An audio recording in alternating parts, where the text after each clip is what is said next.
What would you do if one day a ghost just showed up and asked to be your friend?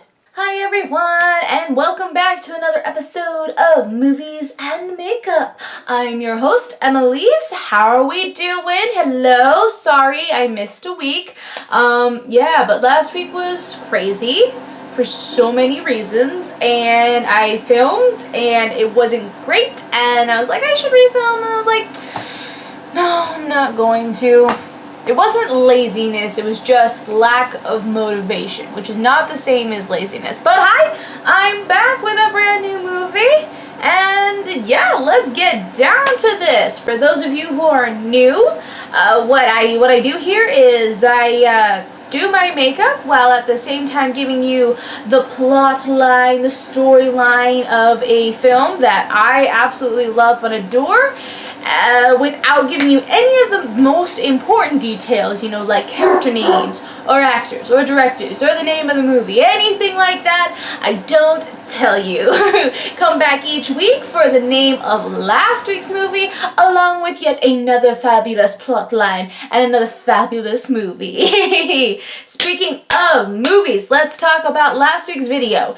Did you catch it? Did you know what it is? If you did, round of applause for you. Last week's movie was Crimson Peak.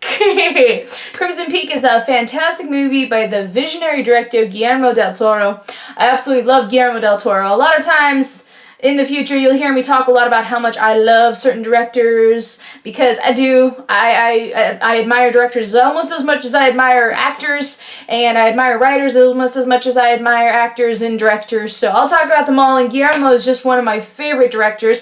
But Guillermo's not the only great thing about this movie. It's got an incredible cast of people, like Jim Beaver, who is my absolute favorite side character, Bobby from Supernatural, as well as the dad in this movie. It's headlined with Tom Hiddleston, and Jessica Chastain, and Charlie Hunnam, and Mia Wasikowska, I think is how you say her name. I hope I'm saying it right. I'm sorry if I'm butchering it.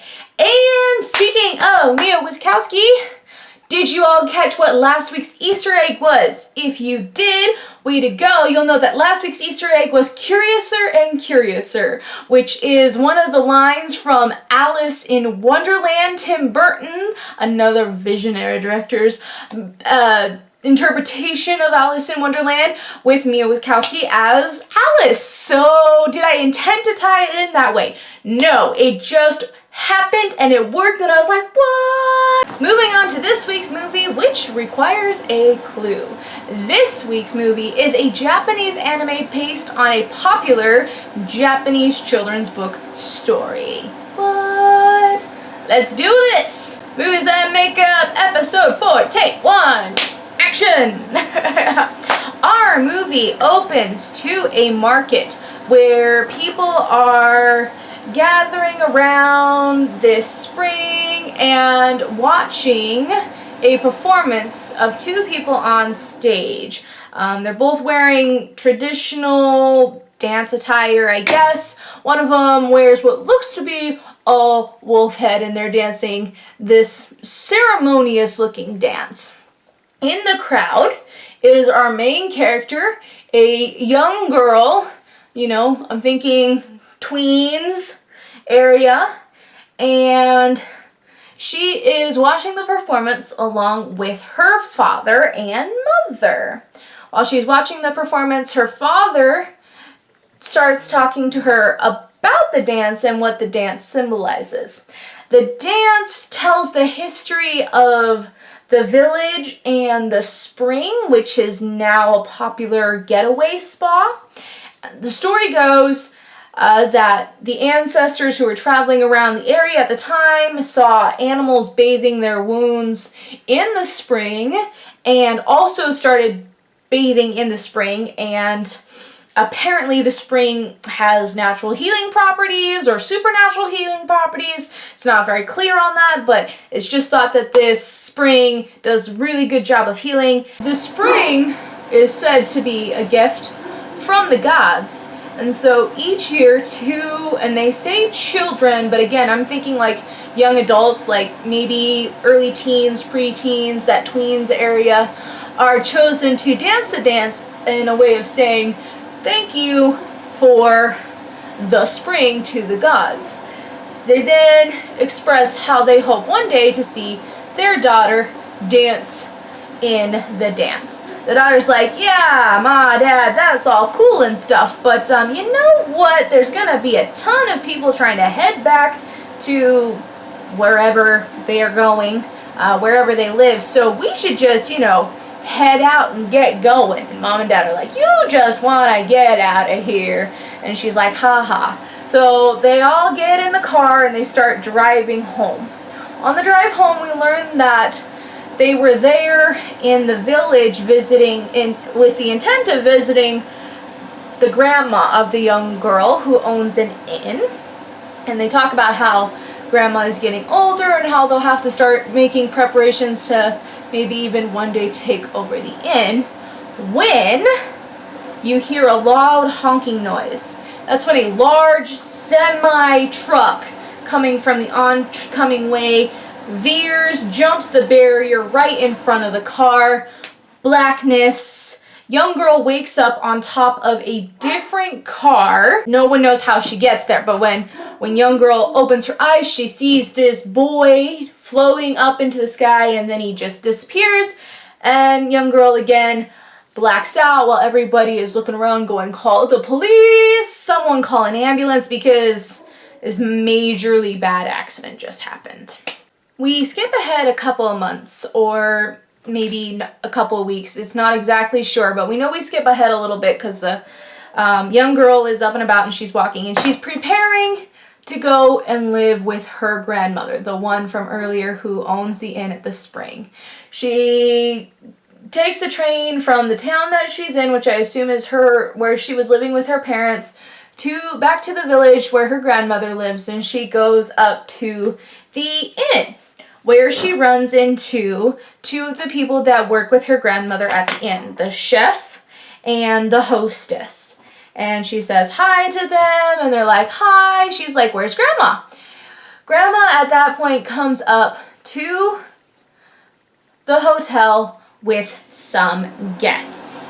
And the chef and the hostess, who are used to welcoming guests, get ready to stand off to the side, while our young girl, who is still not entirely sure how this whole thing works, is standing kind of in the middle of the entrance.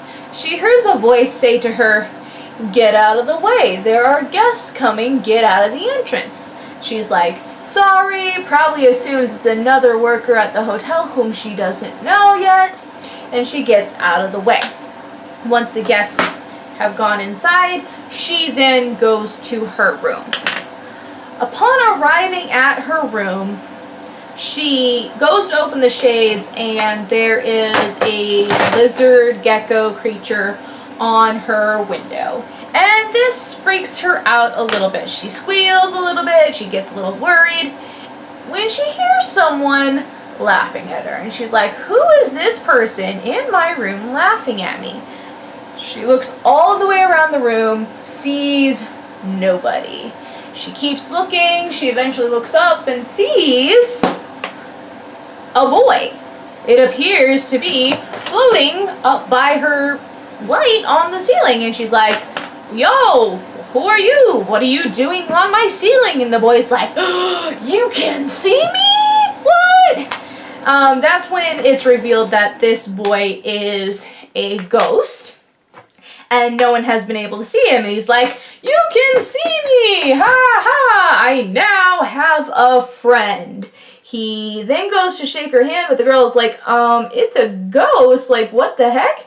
He says, oh, don't be shy, I finally have a friend, and then proceeds to pass through her, pass through her in, like, a ghosty way. Young girl sees this and kind of freaks out, as I'm pretty sure anyone would, having a ghost pass through them, starts screaming, which prompts Grandma to come and check on her. Grandma's like, you need to stop screaming, you're gonna, worry the guest.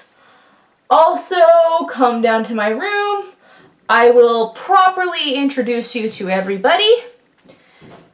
And that is when we notice that our young ghost boy seems to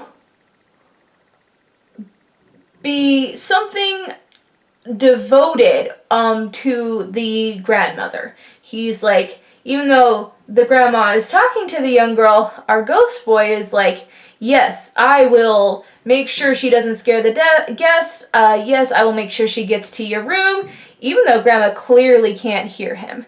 And you're like, what is going on? Young girl is walking down, and as she's going to her grandma's house, she comes upon and realizes that she recognizes the young boy as the boy who was floating above her in the car crash. And she's like, wait a minute, you're the one who saved my life. He winks at her and says, yep, but your grandma's waiting, so let's go inside. Young girl goes inside and, formally is introduced to the hotel staff, who are asked to help, take care of her, kind of like she's now a part of the family and she's going to be living here. So, you guys, if you wouldn't mind helping make sure she knows what's going on and make sure that she's got everything she needs to live a comfortable life. They're like, absolutely. It's then brought up the fact that the young girl's parents passed away, and that the parents were meant to one day take over the inn for the grandma, who is, as was mentioned earlier in the movie, getting older. She's like 70 or something like that. And they're like, oh, it's so sad. What are we going to do? And everyone's like, well, we must press on.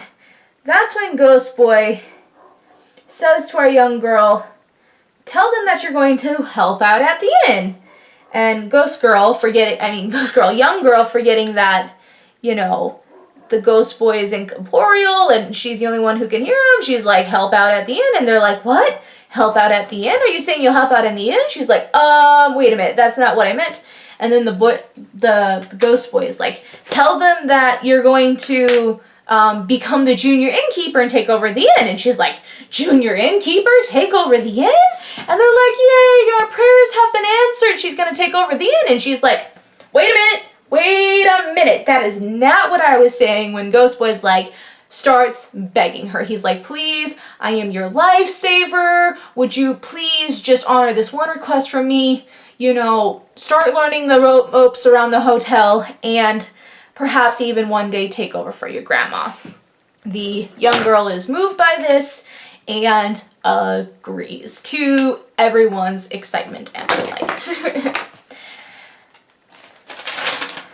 That night, our young girl dreams that she crawls into bed with her mother and her father. And she says, Mom, Dad, I knew you guys weren't really dead. They're like, no, we're not dead. She wakes up and, her parents aren't there, but this dream gives her the incentive, the feeling as if she's not truly alone, as if her parents haven't really left her, because, they're not really dead. She's just like the ghost boy. She's the only one that can see them. The next morning comes and our young girl hears a strange ringing, and she goes to investigate the source of this strange ringing when she finds a bell. And she's like, this bell is strange. Who will know about this bell? Grandma will know about this bell. So she goes to her grandma and she says, Grandma, what can you tell me about this bell? And Grandma says it's a talisman that was given to her grandfather, and that's all she knows about it. And they're like, okay, strange. While looking at the bell, Grandma comes across a photo album. And in this photo album, we see young Grandma and the ghost boy. This is where we learn that Ghost Boy was Grandma's childhood friend.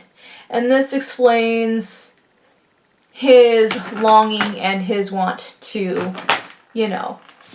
help out and make sure that the inn is good and taken care of, because he has a vested interest in the inn, and he died young, which means he died still, in this childhood, friendship love with the grandma, and he wants to see her happy and not have to worry about things. So, during all this, young girl starts school. She also starts learning how to help out at the inn, and she takes pride in it, and she tells her classmates. While going to school, she comes across the daughter of a rival inn, and I say rival inn because there's like this community of helping in the spring, but at the same time this young girl is like, our inn is better and my inn is better because it's bigger and for these reasons. This young girl wears a lot of pink, so I'm gonna call her Pink.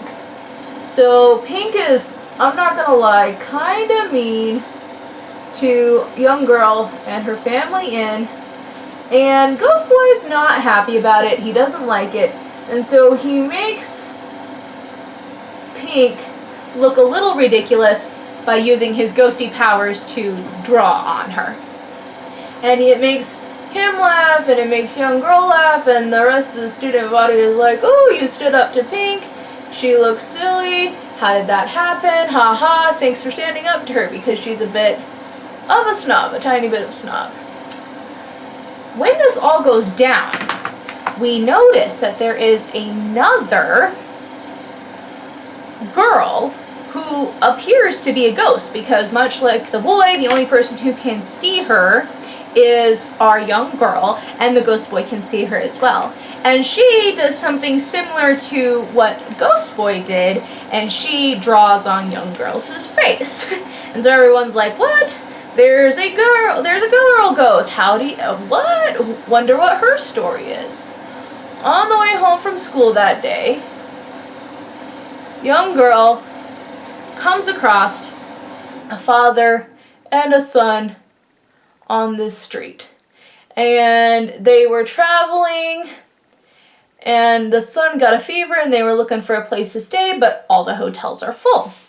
Young girl says, well, my family owns an inn, perhaps you'd like to come and stay there. And he's like, really? And she's like, yeah. So they come and they stay, and they're very, very grateful. Turns out that they were visiting the grave of the mother figure who had recently died. And while, traveling to see the grave, the son fell sick, and so they decided to stop by the spa, because the spa, like it said, is said to have healing powers. So, obviously everyone's very sad about this, and they're like, oh, well, we're so sorry. We give our condolences. That's very, very sad. The boy has a bit of an attitude. Obviously he just lost his mother and he's dealing with it in his own way, but he's a little rude about them offering their condolences. He's like, that's all everyone ever says is, oh, our condolences, as if, blah, blah, blah. He's feeling very sorry for himself. Young girl has obviously herself just recently lost her parents, and she gets upset at him about this, and she is like, oi, listen here, buddy. Yeah, you feel sad. You lost your mom, but look, people are worried about you, and, if that tells you that there's still people around who love you. And if you love them, you should work hard to let them know that you're doing better, and, not give them, and, help them not to worry about you. And the boy's like, yeah, no, that's stupid, gotta work, as if it's my responsibility to make sure people don't worry about me. Young girl's very, very mad, and he's yelling at him and, telling him exactly what she thinks about him. When the grandma's like, okay, you know what, come here. They leave, and grandma's like, yo, you can't be saying that to a guest. Whether he's your age, she's your age, whether or not you're right and they're wrong, it's a guest, and, you do not treat guests like that. She's like, so we're gonna go and we're gonna apologize. And after a minute, the young girl's like, all right, fine. They go and they apologize. The dad is like, oh, please don't apologize. In fact, your talk has done some good. My son's fever has broken, and he's hungry. And they're like, oh, that's great, we'll bring you some food. And the son's like, well, can I have a rice omelet and some cake? And the dad's like, you can't ask for things, but the girl knows that it's to kind of, the girl can clearly see that it's important to him and she wants him to feel better. So she goes and she looks for a cake, but all the stores are closed, so she can't get a cake. So she instead decides to make him some pudding. And she makes a pudding, and it's a great pudding, and everyone likes it. They serve the pudding not only to the boy and his father, but also to the mother. So there's like a tradition in many different cultures about, you know, having meals with, you know, loved ones who have passed, kind of like as a way of like reconnecting with them and, you know, them making sure that you're still okay, and, you know, just this way of connection before they continue back on. And, you know, it's different for every single culture, so I don't know exactly what it is here, but they serve it to her as well. The next day, the boy is doing so much better. He's like, I had the pudding with my mom, and, you know, it's helped me to realize that, you know, stuff's not as bad as it seems, and it helps me, you know, felt like she's still watching over me, and so thank you for you being you and being awesome, and yeah, I feel a lot better, and now I'm gonna go back to school. And they're like, all right, let's go. Okay.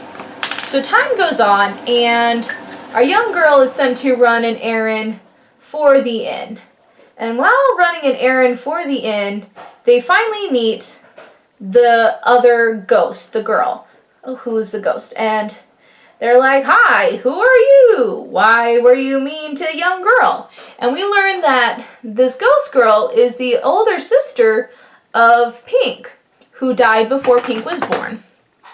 And that's why she drew on Ghost Girl's face, on Young Girl's face, is because she's like, that's my sister, that's my little sister, you don't be mean to her, and so that was payback. But hey, it's pretty cool, you've got this little inn here, and, you know, there's people here who can see me and talk to me, so I can have friends, so can I stay? And they're like, yeah, sure, I guess you can stay. She's like, oh, by the way, I'm not the only new entity here. And they're like, what? There's another entity? So she directs them to a small creature who is eating food in the hotel. So this creature, they call him a demon. I don't know, it's a Japanese anime film, so that's what the subtitles are, so I don't know what exactly that means, how that translates for the creature, but they call him a demon. I'm gonna call him Snacks because he eats the hotel's food. So he was actually trapped in the bell, but when young girl found the bell and rung it and was like, what is this bell? It released him, and so he's bringing guests to the hotel. And he's like, I'm bringing guests to the hotel. Can I stay? And they're like, okay, I guess, since you're bringing guests to the hotel. But if you're going to stay, and the same goes for you, Ghost Girl, you got to help out at the hotel. And they're like, what? All right, fine. So life at the hotel is going good. You know, Ghost Girl's helping out. Snacks is helping out. And our young girl is just, generally speaking, doing better. She is still seeing on a semi-regular basis her parents, in the way that she's like seeing visions of her parents, having conversations with her parents, like in her dreams or when no one else is around. Summer break is coming up at school, which means summer holidays for pretty much the rest of the country. And with summer holidays coming up, knowing that she's probably not going to see too much of Pink anymore, and knowing that the ghost who's now helping out at the inn is Pink's older sister, young girl decides to go and ask Pink if she's ever seen a ghost before. And Pink's like, I've never seen a ghost before. Do you really subscribe to such superstitious nonsense? And young girl's like, well, I mean, it's not a matter of belief because I'm saying ghost. But Pink gets all huffy and is like, you're thinking about ghosts when really you should be thinking about how to help out your family for the summertime. I mean, we're all helping our family. Look at what I'm doing. I'm creating a healthy, flavorful menu for our restaurant so that way people can get better and eat healthy while still having a good time. And young girl's like, I'm helping out too, but okay, fine. She decides to, I mean, not just based on this conversation, but based on lots of things, she decides to work harder at the hotel to try and, be a better junior innkeeper. That summer, our young girl meets a woman who is a psychic. And they form a unique bond. Something similar to kind of like a big sister bond. And, the psychic tells our young girl about how she's at the spa because she's trying to get over yet another heartbreak. And she's just done with heartbreak because as a psychic, she does psychic readings for all these guys, and she, goes after them when their readings are compatible, and it just never works for her. A young girl's like, well, then stop worrying about the readings and just go date people, you'll find the right guy. And the woman's like, yeah, you're right. Young girl's like, and since we're talking about things, I myself personally, still kind of see my mom and dad. And the psychic's like, yeah, your mom and dad are still with you and they're still helping you, and that's awesome. And they're like, yay, everybody's happy. You remember that dad and son duo from earlier? Well, it turns out dad was a writer for a major magazine. And he was so impressed by what happened at the hotel that he wrote a glowing review for the inn. And this brings them a ton of guests, which helps the young girl to stay busy. Over the summer, while they're staying busy because of, this review written by this dad, young girl doesn't realize it, but she's starting to see less and less of the ghost girl and the ghost boy. And they're like, why is that? And Snacks tells them that it's because it's growing closer and closer to the time when she doesn't need their help anymore. And it's growing closer and closer to the time when they don't have any work left on Earth, which means they'll be able to pass into the next life. And they're like, well, I mean, on the one hand, yay, but on the other hand, our friend, what are we gonna do? So that's a concern for them. But the young girl doesn't realize this. Guest comes to the inn, a father, a mother, and a very young boy who have come because of the review. And the father is not doing so well. He appears to be injured. And so he's come to the spa for healing. And while there at the hotel, due to his injuries and this accident that he was in, he can only eat low sodium, low fat food. So, the wife tells the cook this, and the cook cooks him a meal, and the man, while grateful for the food, is sad because it tastes like hospital food to him. And he was like, I was really kind of hoping to eat something that, didn't taste like hospital food because I'm on this vacation with my family. And the mom's like, well, I mean, this is only what you can eat. Young girl gets upset and then remembers that at the beginning of the summer, Pink was talking about a flavorful, healthy menu. So she decides to put her and Pink's differences aside and go and ask Pink for help. She goes and says, hey, Pink, I need help. And Pink at first kind of lords it over her, is like, oh, you coming to me for help? Some innkeeper you are. But then she changes her mind. There's There, we get the idea that maybe Ghost Girl kind of said something to her, and she agrees to help out Young Girl. So she gives Young Girl some recipes and some tips and some advice.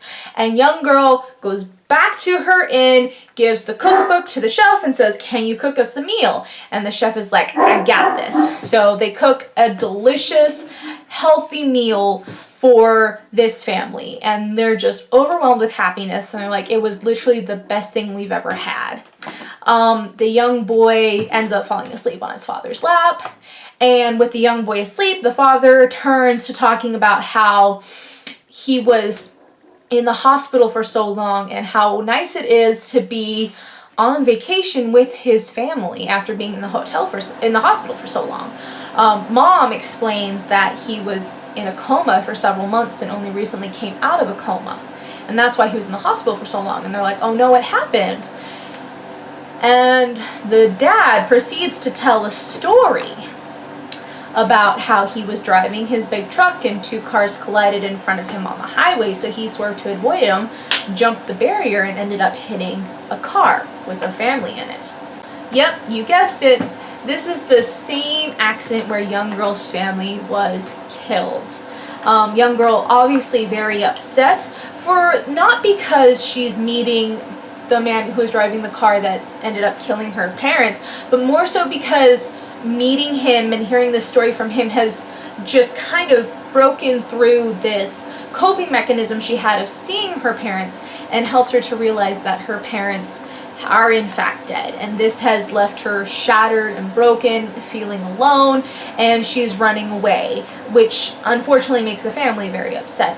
While she's running away, she ends up running into the sidekick who, had felt a disturbance and thought she needed to come back to the hotel. She does, she comes back, and Young Girl's like, "Pfft." And the sidekick says, "You're not alone. I mean, your parents are still watching over you, and on top of that, you have your grandma, you have me, like, you're truly not alone."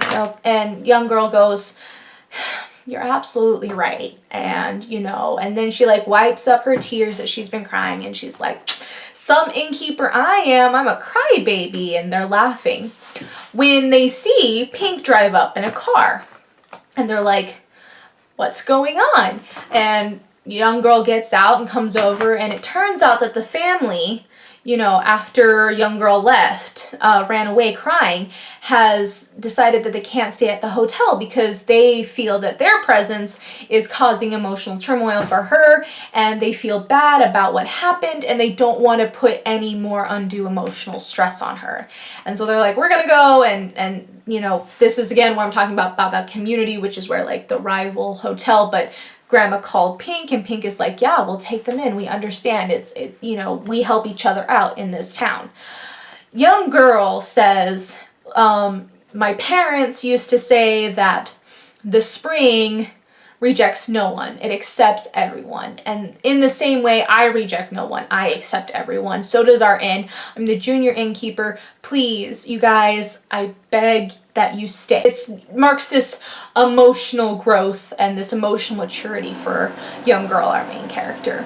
The family stays and everyone's quite happy, and now Young Girl and Pink have this mutual respect and understanding of each other. The end of the movie comes along, so Pink and Young Girl were chosen to dance the festival, the ceremonial dance. Thank you to the gods for the spring. And as Young Girl is getting ready for this, Snacks tells her finally that you've probably noticed that you haven't been seeing your friends. It's because that you don't need them anymore, and their work here is done. So on this day during the dance, they will move on to the next stage of life. I think they call it rebirth. So the movie ends with Pink and Young Girl dancing the dance together, and then Ghost Girl and Ghost Boy also join the dance, and the four of them are dancing on stage, saying goodbye to each other, that it's not the end, that they will see each other in the next life when they're reborn. And cut! End scene, end movie. What? I hope you all liked it. I hope you all love that movie. If you know what the movie is, remember to drop a comment. If you enjoyed this video, please subscribe to my channel. Also check out my other previous videos. You will not be disappointed, I hope. And stay tuned for another video. Just a heads up, as it is February, we are moving into Black History Month, so look forward for a couple of movies that have to do with Black history. I'm excited to give you a couple of my favorite movies regarding those. In the meantime, everyone, remember to stay happy, stay healthy, stay safe.